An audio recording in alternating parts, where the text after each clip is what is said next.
Welcome to the Chapter 7 Optional Assignment, Problems 1, 5, and 6 by Joey Farney. Problem 1. Solve for x. Write your answer using log base 10. The first problem is 17 to the power of negative x plus 3 equals 16 to the power of negative 5x.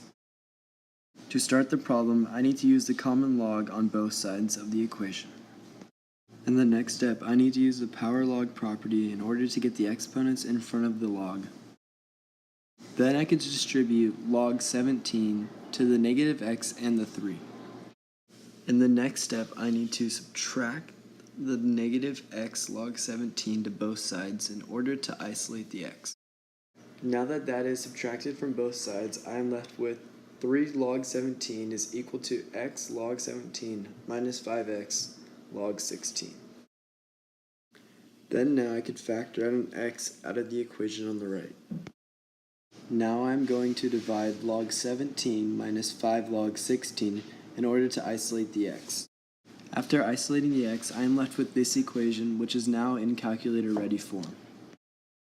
When I plug that equation into my calculator, I get that x equals negative 0.771 rounded to the thousandth spot. In order to check my work, I plugged in my answer for x in the starting equation. And on both sides of the equation, the numbers were the same, which makes negative 0.771 the answer to number 1. The second problem I did was number 5, which is just like the first problem. Solve for x, write your answers using log base of 10. The equation was 4 to the power of 2 to the power of x equals 18. The first step is to use the common log on both sides. After that, I use the power log property in order to get the exponents from the 4 in front of the log. Then I am going to divide log 4 to both sides in order to isolate 2 to the power of x. Then I will common log both sides again. Then I will use the power log property once again in order to get the x in front of the log 2. Now I will divide log 2 to both sides in order to isolate the x. Now I have put the equation into calculator ready form. And when I plug it into the calculator, I get that x equals 1.06 rounded to the 100th place. Then I will plug my answer in for x in the starting equation in order to get that both sides of the equation are equal, proving my answer correct. The last problem I did was problem 6. Solve for x.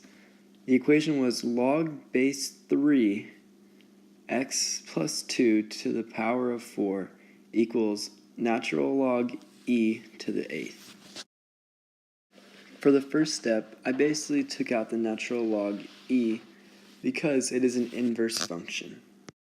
Then I will use the power log property in order to get the 4 in front of the log base 3. Then I divided the 4 on both sides. After that, I used the definition of a logarithm, which is if log base a times b equals c, then a to the power of c equals b, in order to set up the equation like so. Then I simplify the 3 squared into 9, and I subtract the 2 over, leaving me with 7 equaling x. Then in order to check that my answer of 7 equaling x is correct, I will plug it into the beginning equation. And I will find out both sides of the equation are equaling the same at 8 equals 8, which proves that 7 does equal x. Thanks for watching, Mr. Torres, and if you forgot who made the video because the video is really long, it was Joey Farney in your Block 4 class. See ya.